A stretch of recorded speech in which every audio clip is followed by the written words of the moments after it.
Hey, it's Brother Hayes again. Jeff Hayes, known as Brother Hayes. Where am I looking, Spence? Where do I look? We're using a different computer today. We're kind of just using one small computer. We're doing a podcast today. We're doing it live, of course. Today is Thursday, right?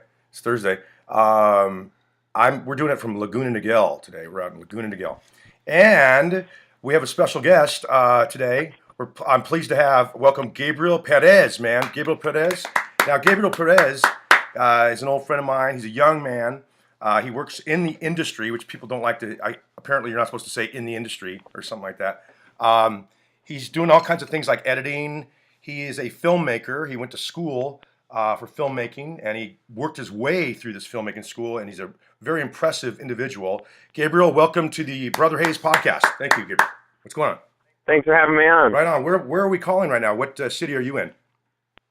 Right now I'm in Agora Hills. Agora Hills. Now, do you live in Agora Hills, or do you have to commute? No, I don't live here. I wish I did. Very nice neighborhood, but no, I live actually out in the San Fernando Valley.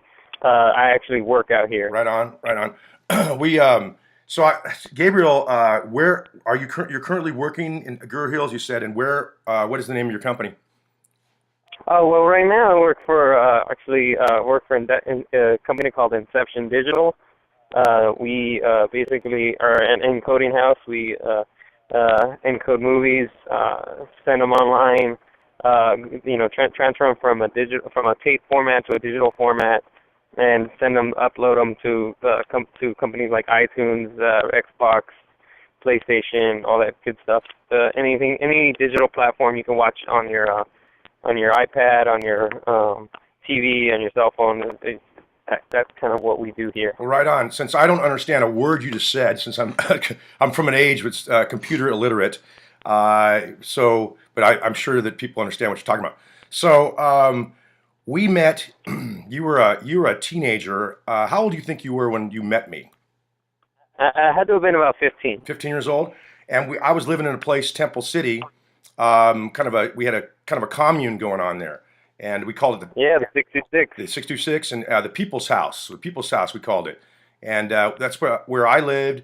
And Laura from my band Rex Holmes and Desperation Squad, she lived there as well. She kind of ran the house, and we could rehearse there, and it was just so convenient. We had a great pool. Do you remember the great pool, Gabriel? Yeah, I do. Did you enjoy that pool as growing up? Yeah, I did. Probably not as much as I would now. If I, if I had it now, I would be very, very happy. I know. Were you there when we had the slide? Remember that dangerous slide?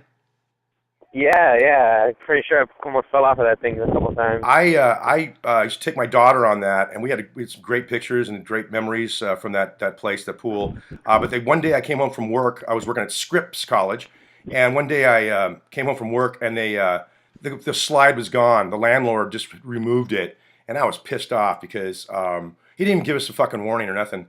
And the thing was, we finally got the hose to work, and finally got the water to come out of it, so you're not scratching your butt on it the whole time you're going down. And by the time that happened, then next day it was gone. I know. Well, he was a nice landlord, but nobody talked to him except me. I was fearless with him. He was cool though. He was cool. So now we met back then. Your mother also had a room there as well. She was a tenant. And that's how we met. You were very young. You and your brother, I remember, and your sisters and all that stuff. And they didn't live there, but they visited quite often. I remember you as a young man. The situation wasn't all that great as far as we were all kind of hurting financially, that kind of thing. And that's why we had these rooms and stuff. But we enjoyed our lives, that's for sure. Did you? Now you had to go to school. You had to pick your ass up early in the morning. And on your own, get on a bus. Is this correct to get to the school that you went to? Was it the film school or was it just high school? Yeah, well, actually I had been going simultaneously to the Art Center as well as Pasadena City College. So I went out there, took my general eds at Pasadena City College. Took all my art classes kind of at Art Center. College of Art and Design, which also has a film program and a really good photography program as well. So I went out there simultaneously, Took the classes that I needed to, transferred eventually in 2010, transferred over to Cal State Northridge, right here in the San Fernando Valley. So went in as a film major with an emphasis in editing, and really just took probably one of the hardest classes ever in that program, which is the editing course, which is the Avid Media Composer, and which is industry standard for pretty much most of all features, and as well as a lot of television, at least from the places that I worked at, using Avid Media Composer. So took that for the next 2 years, and graduated in 2010, and then started working, freelancing, freelanced at BET, still freelancing there every now and then, and as a digitizer, and just been kind of doing it, just trying to work, make that money. Did you at the time when you were it was a struggle, right, to get this at the film school? Did you, at the art school, did you have any mentors over there, any teachers that you that really helped you and opened your eyes to what you wanted to become? A lot of those mentors I kind of came across in high school at the Echo Park Film Center, and you can look them up on the web. They're a great organization. They helped me out. They kind of got me into it. They really got me into film, and I didn't know what I wanted to do.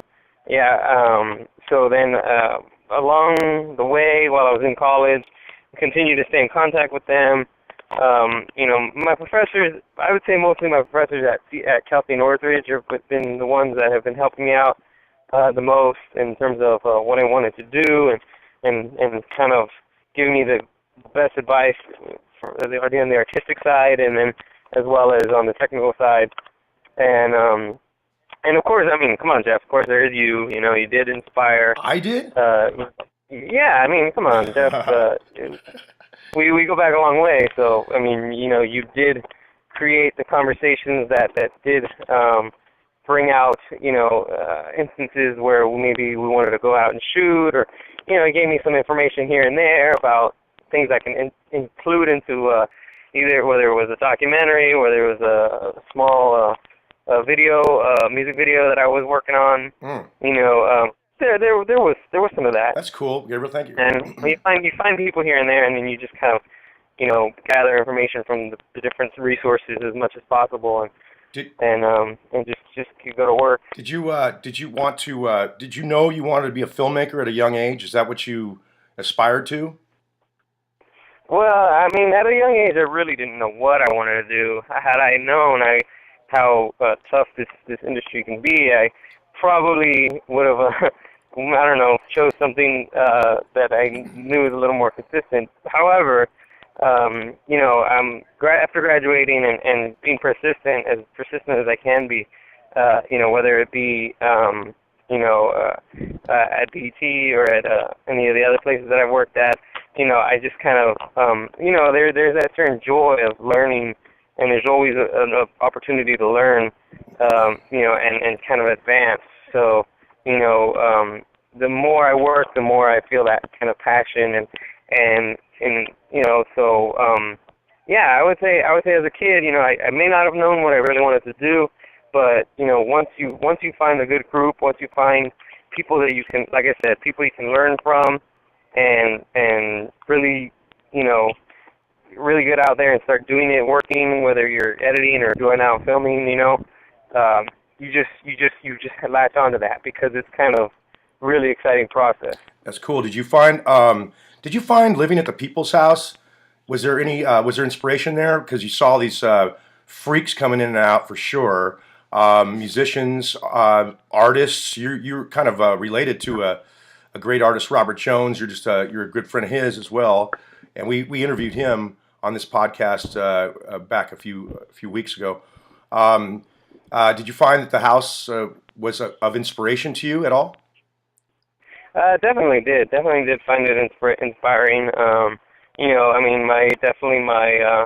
My funny. My sense of humor has always kind of been, when working in you're working in a film and you want to portray a sort of a humorous light, but it's kind of dark. It's like a you want to. Excuse me, I don't know if that makes sense. Dark comedy. Dark comedy. You're speaking. Yeah, of.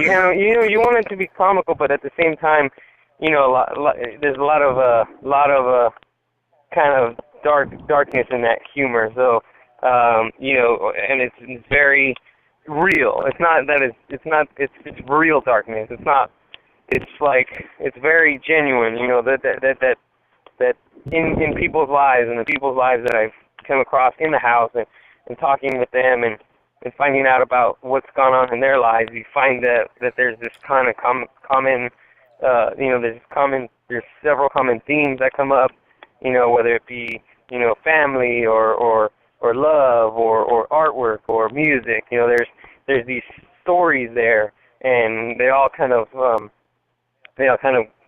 into what you want to tell, and you just put, like I said, put my kind of comedic stamp on it, and still try to be ironic and funny and yet dark and humorous at the same time. So yeah, you were perfect. You were. I remember as a kid, you were into the Simpsons heavily. Like, for instance, it was like your education to me. And I noticed that around other kids. They'd quote things like they learned their actual history lessons from episodes of The Simpsons. Do you recall me talking to you about that? It was like, that is not the truth, right? They put a spin on it. There is truth in there, and they're great writers. But I thought that you got your education, a lot of your education, from shows like that, where it was satirical. Yeah, well, that's the perfect word that you want to use for it, satire. In fact, I was watching this documentary the other day. I don't remember the title, but I just passed by it on TV, and it was about Kissinger. It was a movie about Harry Kissinger, a documentary. Mm-hmm. And in the documentary they used a clip from The Simpsons in it, and I remember that clip because it's like a clip where he drops his glasses in the toilet and he doesn't want to admit it. Mm-hmm. So Homer goes and he sees the glasses in the toilet and he picks them up and he's like, "Oh, they make me look smart," So it's just, and then I spoken with my pastor, and he's used Simpsons references in his sermons, and really ties it into a good meaning or a good outcome of what he wants people to walk away with. And those people are Harvard grads. They may not be giving like the 100% truth about it, but I mean it's a satire, and so I just learned off of it, and and reference, whether it was pop culture references or historical references or even 1920s jazz musicians that they were talking about. Right. It's all about kind of wanting to know more about it and wanting to learn, and it's a way of learning through entertainment. Because if you find it funny and you can relate to it, then you're gonna want to go out and take that next step and learn from it and be like, okay, well, what exactly, if it's a reference I had not known when I was a kid, I grew up later on and I researched it, and I was like, okay, well, what were they talking about? What was, what is Aurora Borealis? Or, I didn't know what that was when they first talked about it. I had no clue. So, you learn as you're an adult, you kind of go. Yeah, the school of the Simpsons is what my point is. So, and that's cool. They just write a book about it. And you're not the only one, apparently. I mean, I started noticing that back in the day, that like people were quoting the Simpsons constantly. Anyway, so people might be. We're going to wrap this up pretty quick because I know that you're tight for time because you are working your ass off out there on doing what you're supposed to be doing. Now, some people might be wondering if they're just coming into this. Why do we play this Dodger? We had on the side of the screen here. We had your documentary that you made. Now, this documentary, can you tell us a little bit about it and the fact that you won an award for this at such a young age? Please speak about that, and then we'll wrap this up. And I think we're going to show. I'm going to speak a little bit, but we're going to show your film at the end of this. So if you could talk to us about that documentary and your award. Sure. Yeah, I will have to go. I won't be able to Do you need me to comment on more on that documentary? Because Just commenting on afterwards. no, you do not. No, you do not. We'll just we're just gonna close it after that. All right. Yeah. Yeah. Yeah. Well, basically, it's created it in 2005. I was about 15 years old at the time, and had just moved out of 15 years Echo Park. old. 15 years old. Yeah. Okay. Thanks. I still haven't gotten an award since, but no. No, but I've created the documentary through like I said, through the Echo Park Film Center, which is a great nonprofit organization for people in the LA area. But we did a project in conjunction with the Skirball Cultural Center, which is off of the 405 freeway, and it was basically about what LA meant to us and to me. Growing up right next to the stadium, it was the course Dodger Stadium. So did a little research, looked into it more about how and why the people of Chavez Ravine left, which of course was the town that had was there before the emergence of Dodger Stadium, and just kind of narrated my thoughts and feelings about how it happened and how it's how gentrification now in present time is kind of affecting locals, people who've lived there, people who've grown up, people who've lived in the LA area for generations, and who have who are continually seeing themselves to be pushed away and having to migrate to other places outside of LA, outside of LA County, outside of the California even, and talks about that and just and it's just an interesting documentary. I mean, it's a huge organization. I love them. They're great organization. But I mean, it's just the history that I wanted to put out there to the public for people who don't know, people who do know, people who love the Dodgers, and people who hate the Dodgers. So, I mean, I did not make it to be a commercial type of thing. I didn't make any money off of it. It was all a student project, and so the reason I put it out there when I was a child was to basically express myself and my views. It's pretty impressive. So that's a little bit. It's pretty impressive there, Gabriel. So I remember you as a Dodger fan for sure when you were really, really young, and you were really passionate. And I remember you just be pissed off if they fucked up. I remember that as a kid. You just your night was just ruined, So, hey, we're gonna let you go. We appreciate. Twitter? Does he have a Twitter? Oh, do you have a Twitter, Facebook account, or like that? You want to? I mean, I have a Facebook. I don't know I can't think of the handle right now. But I mean, if you look me up on Facebook, Gabriel Perez. I mean, I don't really have any. I mean, I have a Twitter. Well, good for you. I'm glad you don't. That makes you more of a man to me because I can't stand that shit. So, yeah. Well, anyway, but okay. So, good luck to you, Gabriel. We will remain friends till the day I die. Are there any new projects that we can look forward to coming out? Anything that you want to talk about in the future that you've got planned? Well, right now, I'm not working on any projects, my own projects.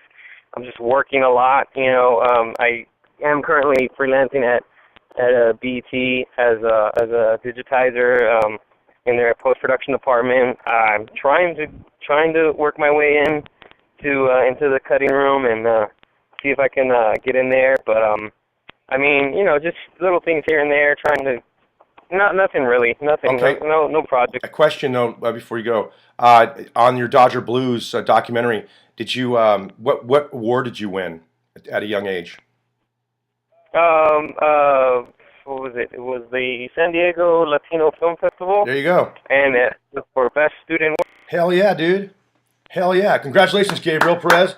Thanks for having me on. Hey, man. And so, Spencer loves talking to you and all that stuff. So we'll see you soon, I hope, and good luck with all of your endeavors. Gabriel Perez, everybody. Thank you so much, man. We'll make a trip out to Balboa Island. Right on, Gabriel. I'll talk to you soon, man. Thank you. Thanks, man. Bye. All right, that was Gabriel Perez, man. We can play the Rex Holmes footage if you want to talk about the last show that just happened. We can play the Rex Holmes footage, take a smoke break, and. Okay, well, the Rex Holmes footage. Rex Holmes just played a show last Saturday night, at what's the place called? Claremont Craft Ales Brewery. There you go, Claremont Craft Ales Brewery. We had a really good time. My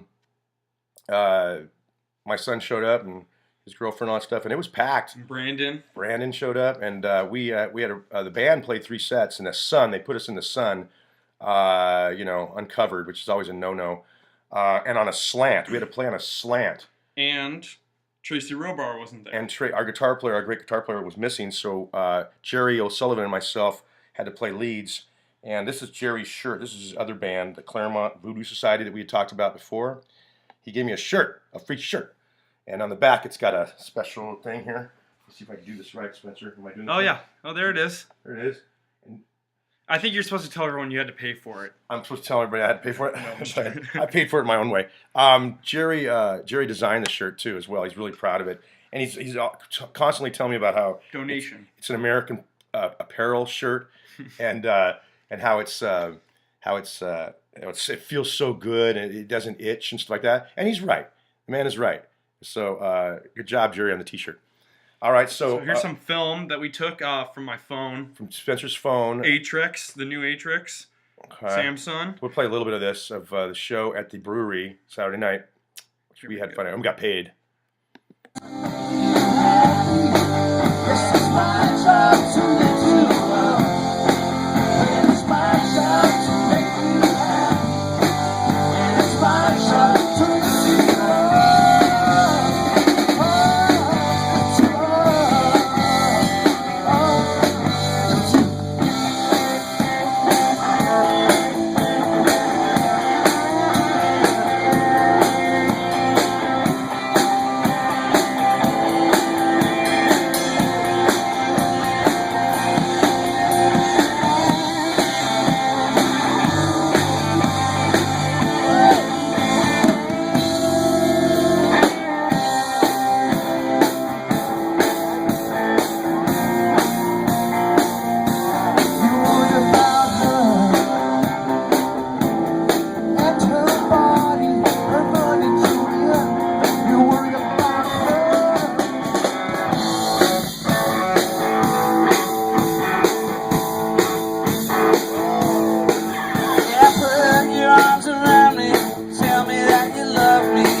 I'm back. I don't know what you just saw or what you just heard. I saw it, but we couldn't hear it. So hopefully you heard it. I don't know if it was any good or not. So I want to talk about something before we go to Gabriel Perez video. Hot sauce. I'm into hot sauce. I have friends that are into hot sauces. I have a friend, Jeff Spicer, who makes his own hot sauce. Apparently, he's pretty damn good. He's a great chef, by the way. He's a great fisherman. I think he's out fishing right now. Hopefully, he's going to catch me a fish, Spicer. Catch me a fish, man. So, this hot sauce, I was talking to him last night about it. I was in the market. I was in Albertsons. It's the closest to where I live. And I needed some Tapatio because that's my standard Tapatio. But I ran into this Gringo Bandito. And are we bringing that up, or is it already up, or what do you do? How do you do it? Yeah, Gringo Bandito. I'll show you a picture. Yeah, it's a picture of the Gringo Bandito hot sauce. The interesting part about it, there it is that I had read a front page article on the OC Weekly, which is not the greatest periodical. LA Weekly kicks its ass. New York has even better shit. They had a front row article about Dexter. His last name slips my mind right now, but from the band The Offspring. And I like The Offspring. I used to. Yeah, the kids loved it in the 90s. I bought an Offspring CD, and it was like, cussing and stuff. But the kids loved it. They're digging the music. And that Dexter guy, his voice, man, it surprised me that he could pull that off live and continue to do that as well. And I have a friend that did some work around them or something like that.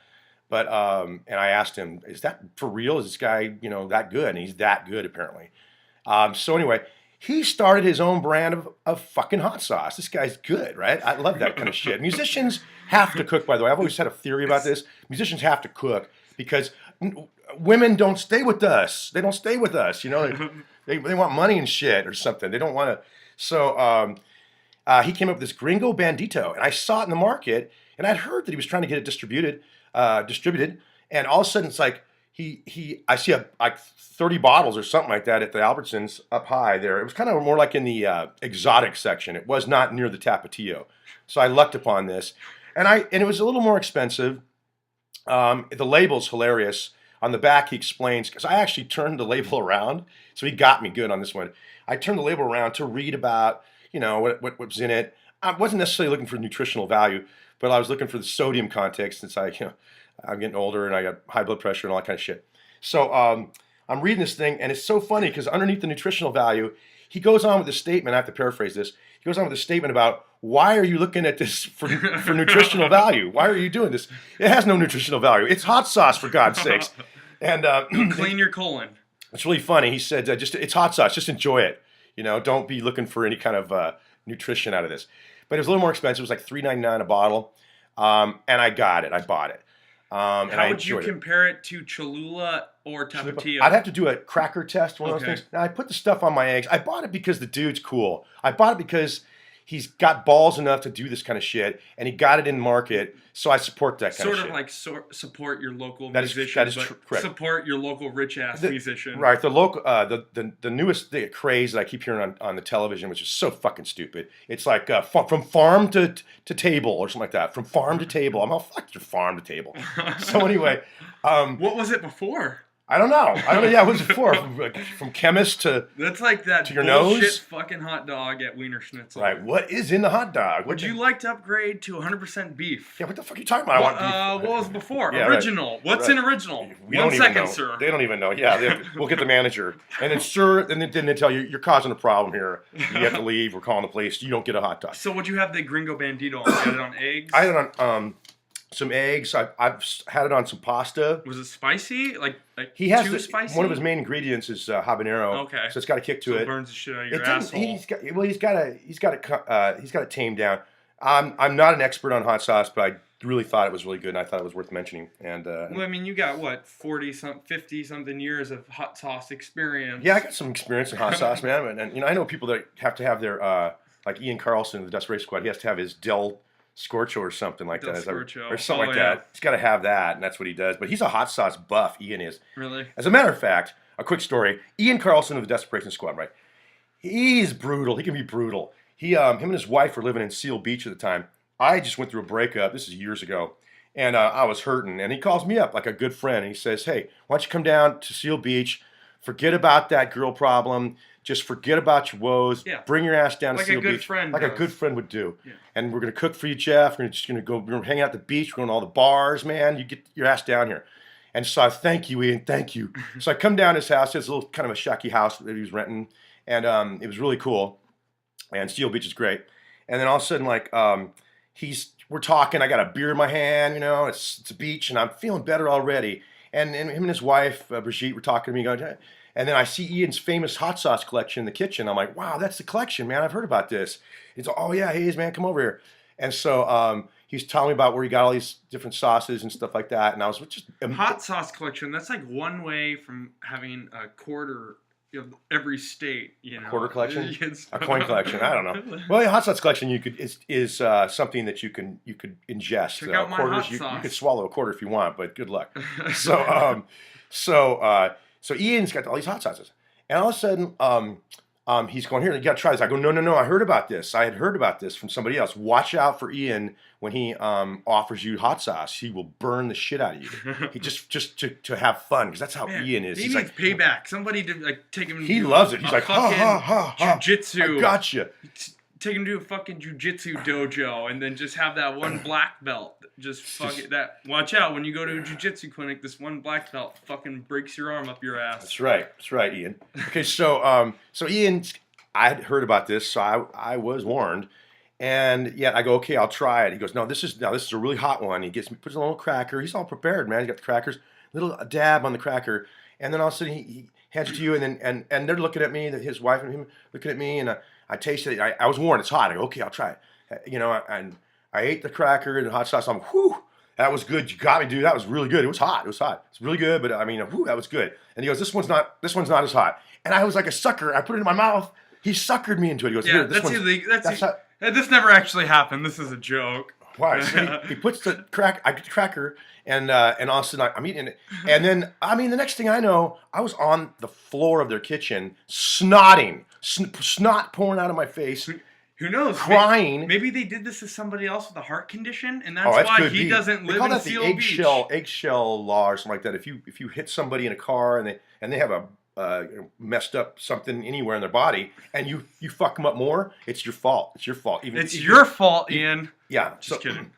So anyway, I was on the floor snotting, crying. Then the sound in my ears went. I swear to God, I passed out. And then as I'm coming to, I'm looking up and I see Ian because Ian's tall, and he's like, huh, huh, huh, huh, looking down at me, huh, huh. And his wife Brigitte had a semblance of kindness, and she's like, Ian, you shouldn't do that to people. Ian, that's what as I'm coming to. So that's how my Seal Beach adventure and their good-hearted people treated me. But we had a good time anyway. I mean, it was once he got me, it was over. So anyway, I guess that's about it. Are we done? Yeah, we can show. I saw the Queens of the Stone Age last night. Okay, Queens of the Stone Age. Queens of the Stone Age last night on Jimmy Kimmel, and you know, I had heard of the band, of course, obviously, and I've seen them before, I guess, but man, last night that band kicked ass. The song they played is like my kind of music. It was all over the map and great changes and all that kind of stuff. It wasn't some pop shitty piece of shit song like all you fuckers like, you know. Baby. Yeah, it just wasn't one of those. It was just a mean ass motherfucking song. It was a real song, and they reminded me of like Bowie, a good Bowie song with a hint of Zappa. Now I can't really say that because nobody can touch Zappa. Zappa's the greatest. Terry Riley. Terry Riley? Yeah, I bet you Zappa was into Terry Riley before he started making Zappa. Well, maybe you should inform me about Terry Riley someday soon, so I can get a clue on that. But he still wasn't as weird or as Jewish as Frank Zappa was. Weird and Jewish. Yeah. Okay. Those are a great combo. Yeah. Okay. That's like that hot sauce you take. He's probably Zappa. I never got to meet him, but he's probably who knows. I mean, obviously he was a great father. And a great composer. How the fuck would you know that he's because, a great father, I had but met not his, a great... Hey, I had met his daughter, Moon, See, my dad's great. more than once. She doesn't know me. I don't know her. But it was during the Unforgiven days. And she was really cool. And her brother, DeWeasel, was sat in... He's a great father. He named his son DeWeasel. Yeah, okay. But DeWeasel was a great guitar player, too, back as a kid. He sat in with the Unforgiven, I recall. And that's why I saw those guys and had met them. But they're great kids. So obviously a great dad. We'll play a minute of Gabriel Perez's Dodger Blues. Are we running out of time? Short documentary. Okay, 1 minute of it. We'll just play a minute, so Okay. if people like it, they can actually go and view it on YouTube. Okay, and view it on YouTube, Give people. them the views, you know. Sure. Okay, that's true. Take Good point. our 6 views and give them the 6 views. Yeah. But we'll probably we'll lose a person in there, so it'll be 5 views by then. Okay. They're too Here lazy. we go. Here's Gabriel Perez, documentary at the age of 15 years old, award-winning documentary, Dodger Blues. 1 minute of it.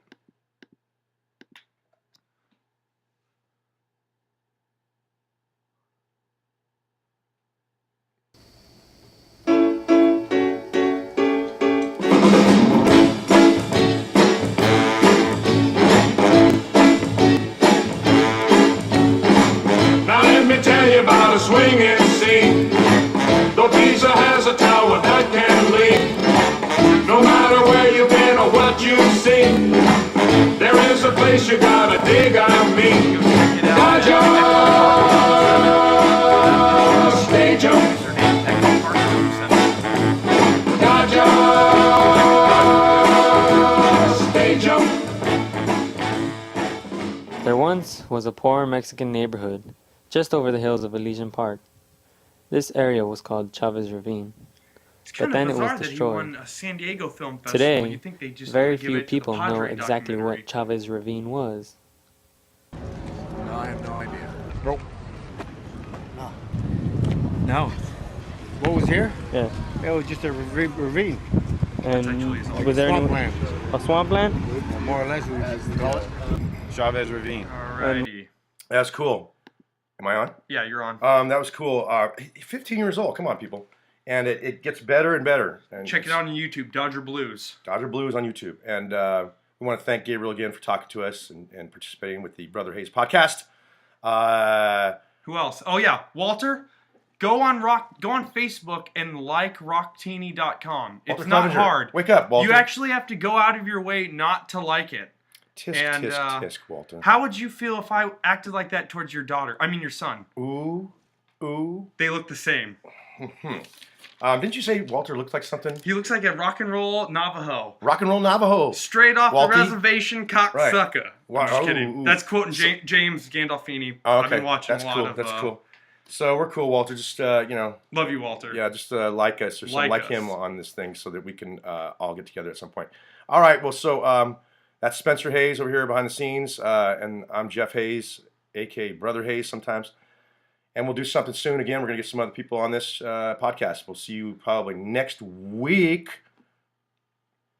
That's about it. See ya. See ya.